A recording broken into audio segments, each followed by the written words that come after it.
Vamos a ver qué es lo que nos puede dar. Vamos a tener dos perspectivas. Primero vamos a escuchar en un momento, saludamos atentamente justamente al economista Gonzalo Chávez, que nos va a acompañar a conocer su visión. Él es bastante activo en medios de comunicación, en redes sociales, para hablar activamente de la economía, y justamente él iniciaba el año con su cápsula económica, que ahí la hemos escuchado. Don Gonzalo, ¿cómo está? Me gusto saludarle. Buenas noches, bienvenido una vez más a Fuego Cruzado. Muy buenas noches, muchas gracias por la invitación. Un saludo cordial a ustedes en el Día de Reyes. Gracias. Bien, a ver, tenemos una nota enseguida para contextualizar el tema y enseguida entramos en materia, por favor. Si hubiéramos estado preparados, el shock interno o el golpe interno hubiera sido mucho menor. Entonces, lamentablemente están saliendo a querer disfrazar ese 9.97 de inflación acumulada, que en realidad es más del 14%, eso es lo que deberíamos todos tener en cuenta. Ya lo habíamos anticipado, entre un 14 y 15% aproximadamente es la inflación real. Esperamos que en este primer trimestre ellos puedan decir sí, nos hemos equivocado, puedan aclarar y tomar las medidas para subsanar la economía. Esperamos que este primer trimestre sea el decisivo para tomar o revertir ciertas medidas que han tomado.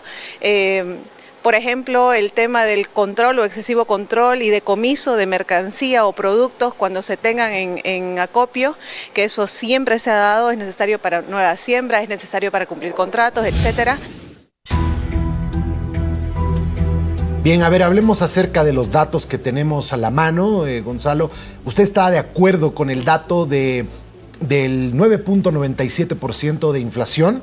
Quiero añadir a eso el informe de las reservas del Banco Central de Bolivia y quiero hablar acerca de esta preocupación que se ha generado en redes sociales y usted ayúdeme a ver si esto es real. Algunas personas han estado publicando que los billetes que les entrega el cajero automático están todos ordenaditos en los números de serie.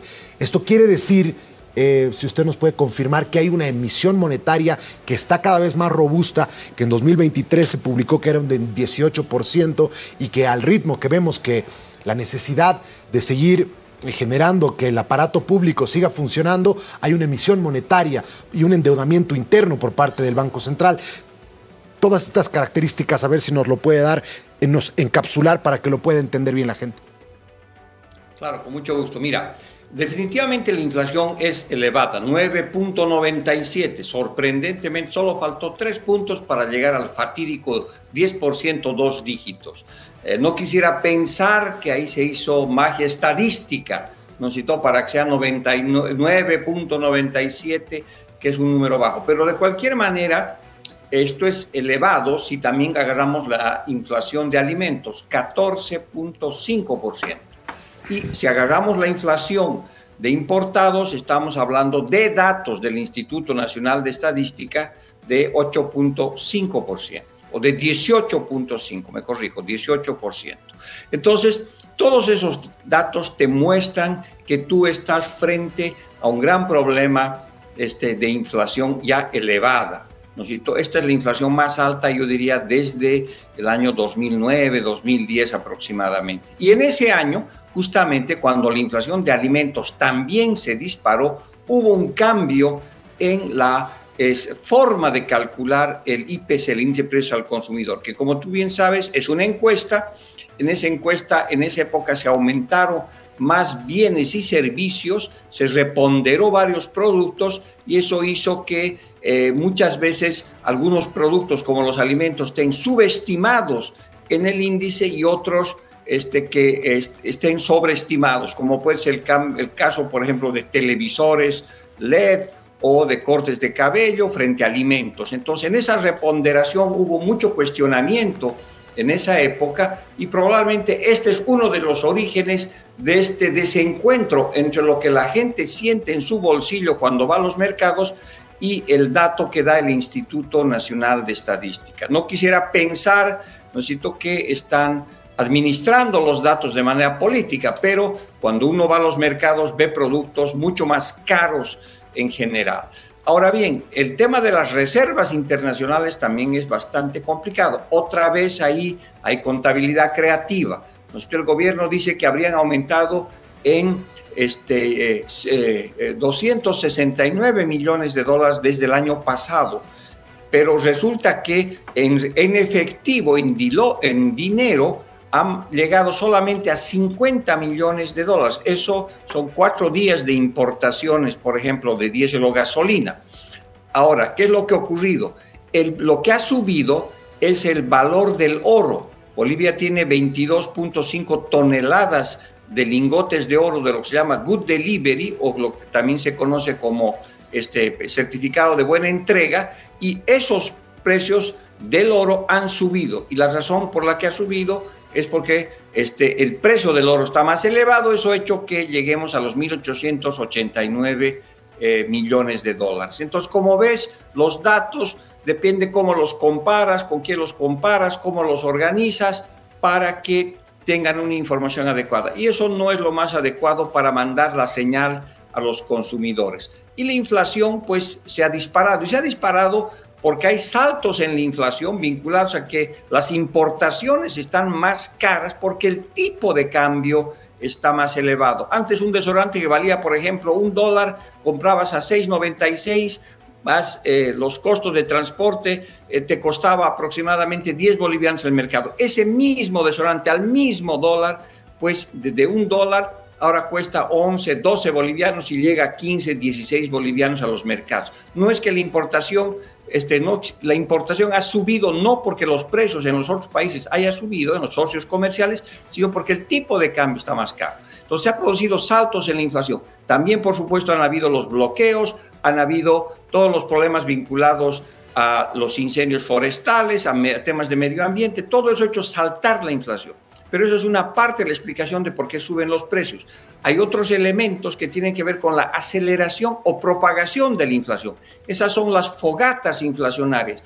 Pero cuando tú tienes este conflicto distributivo desarrollado, es la primera acelerador, lo que ocurre es que se desorganizan los precios porque antes tenías dos anclas, el ancla del tipo de cambio que era fijo y el ancla del precio de la gasolina y el diésel también fijo. Como esos dos anclas de precios han cambiado, ¿no es cierto? Eso ha hecho que los actores económicos actúen de manera defensiva en relación a los precios. Aumentan costos, aumenta su precio, costo-precio, costo-precio, costo-precio, da una bola de conflicto distributivo. Los agentes económicos querían tener un pedacito más la renta, se defienden de la inflación aumentando los precios y ese es un propagador de inflación. El segundo propagador de inflación tiene que ver con expectativas, con la parte psicológica de la economía. Si hay inflación en el pasado, la gente cree que va a haber en el futuro. Es decir, si ve que las políticas macroeconómicas no funcionan o son parches, piensa que va a haber inflación a futuro y por lo tanto repasa esa expectativa a sus precios. Ve que hay conflicto político muy serio y ve que el futuro es incierto, aumenta sus precios. Ve que, por ejemplo, la inflación este año ha sido cercana al 10%, el 2024 ha sido cercana al 10% y cree que obviamente eso va a haber reajuste salarial en febrero, marzo y eso va a aumentar la inflación, porque van a aumentar los costos laborales, ya se adelanta y incrementa sus precios.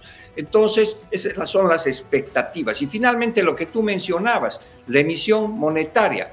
El Banco Central de Bolivia ha estado financiando el déficit público en Bolivia. El déficit público son mayores gastos y menores ingresos. Y lo ha hecho a través de crédito neto. Entonces, ahora cuando hablamos de emisión monetaria, en parte tienen que ver con billetes nuevos, pero gran parte de la emisión inorgánica, como decían nuestros abuelos, es electrónica ahora. Entonces, el gobierno ha estado financiando a través del Banco Central de Bolivia el déficit público. Eso es más dinero en la economía. Ese dinero que hay más en la economía, si tú agarras una producción que está bajando y unas importaciones que están reduciéndose, vas a tener incremento de precios. Como verás, por lo tanto, el fenómeno de la inflación tiene que ver con fogatas inflacionarias que salta el precio por un bloqueo o por el tipo de cambio, pero con aceleradores de la inflación, que es echarle gasolina al fuego de la inflación, a la fogata, para convertirlo en incendio inflacionario. Y eso es lo que tú estás viviendo y eso no se resuelve, ¿no es cierto?, persiguiendo caseritas o colocando al ejército en las fronteras o tomando medidas parche como bajar aranceles por aquí y por allá. Es mucho más complejo. Lamentablemente, Bolivia ha entrado en una espiral inflacionaria.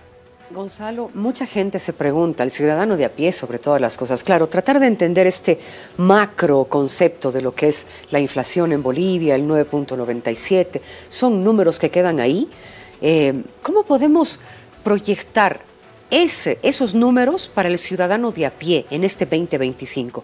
¿Qué tiene que hacer la gente que quiere comprarse, por ejemplo, un departamento, que quiere invertir en un negocio, en fin, qué es lo que tiene que hacer? Bueno, mira, la gente va a sentir este proceso inflacionario como un impuesto, porque su capacidad de compra, si es que le creemos los datos al INE, ha bajado más o menos en un 10%.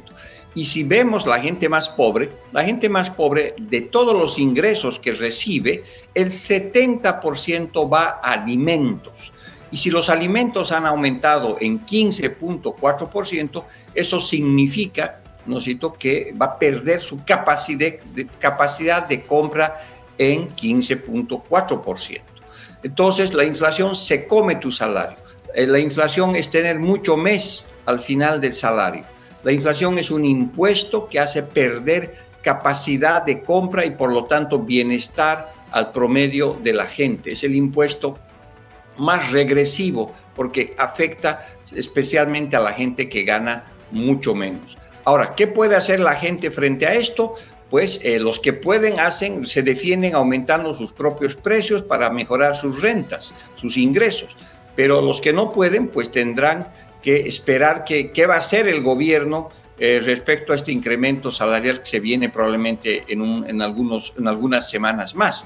Ahora, hay muy poca gente que, si tiene reservas, podrá querer comprar un departamento o un terreno, que es una forma de huir de la inflación, porque lo que ocurre cuando hay inflación, el dinero, la gente tiende a huir del boliviano y busca refugiarse probablemente comprando un terreno, un departamento, si es que puede, algunos comprando dólares o comprando activos. También otra manera de defenderse de la inflación es comprando más cosas, ¿no es cierto? Porque crees que a futuro los precios de la harina, del arroz, de la papa van a subir. Hay algunos bienes que puedes almacenar. Entonces, frente a inflación, lo que la gente generalmente hace es comprar más bienes no perecibles para guardarlos, porque tiene miedo que a futuro estos precios se incrementen.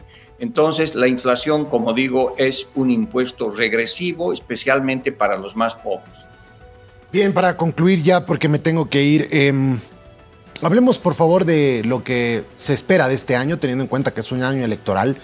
¿Qué pistas nos da el presupuesto general del Estado, teniendo en cuenta que ya se proyecta una inflación por encima del 7%, se prevé un endeudamiento interno importante, se prevé emisión monetaria, se prevén todos estos aspectos que podrían justamente empeorar, digamos, la situación de la inflación? ¿Qué se espera en este año, teniendo en cuenta que es electoral y que se va a buscar que se sienta cierta estabilidad? Se ha dicho que se van a hacer algunos ajustes al modelo económico para pasar, digamos, estas circunstancias de un entorno internacional, como dicen las autoridades de gobierno, pero ¿podemos esperar que la situación empeore este año o más bien vamos a sentir esta estabilidad que dice el gobierno? Bueno, yo creo que el gobierno pues está, como todos los años, intentando calmar a la gente, pero los datos son los datos. El propio gobierno ya reconoce que en el 2025 la inflación va a ser 7% para comenzar. Por lo tanto, si tú extrapolas ese número y dices, ok, en el año 2004 dijeron 3.7 y llegaron a 10%, un poquito menos, y ahora es 7, se hace una regla de 3, pues la proyección sería que la inflación va a llegar a 25% hasta fin de año.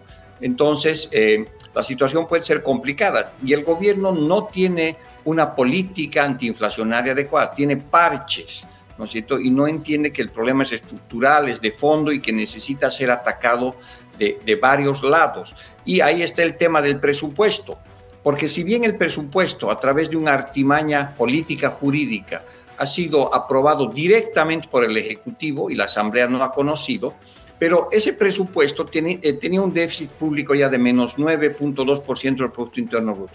Parte de ese presupuesto tenía que ser financiado con 3.500 millones de dólares de préstamos internacionales. ¿Tú crees que la Asamblea en época electoral le va a aprobar esos 3.500 millones de dólares. Si es que el propio presupuesto no ha sido aprobado por ellos, eso no va a ocurrir. Y lo que vas a tener van a ser financiamiento más inflacionario, porque tú vas a aumentar la deuda interna para comenzar, y cuál es el objetivo o cuál es el principal recurso de la deuda interna, es los recursos de la gestora pública, las AFPs, ¿no es cierto? Y de ahí vas a echar mano y eso va a generar pues más incertidumbre.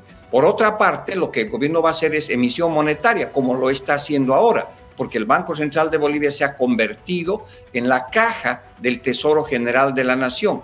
Entonces ya no es un problema del déficit solamente de este año, hace 12 años que Bolivia tiene un déficit público elevadísimo y últimamente ha sido financiado con emisión inorgánica de dinero, y eso va a generar más inflación. Entonces, a pesar de que vamos a tener un año electoral, vas a ver que varios indicadores macroeconómicos van a empeorar porque va a haber más incertidumbre política, y el gobierno pues ha perdido reputación y credibilidad en el manejo de la política económica, que es muy difícil recuperar en 6 meses. Por lo tanto, lo que se avisora es una profundización de esta crisis de múltiples dimensiones, ¿no?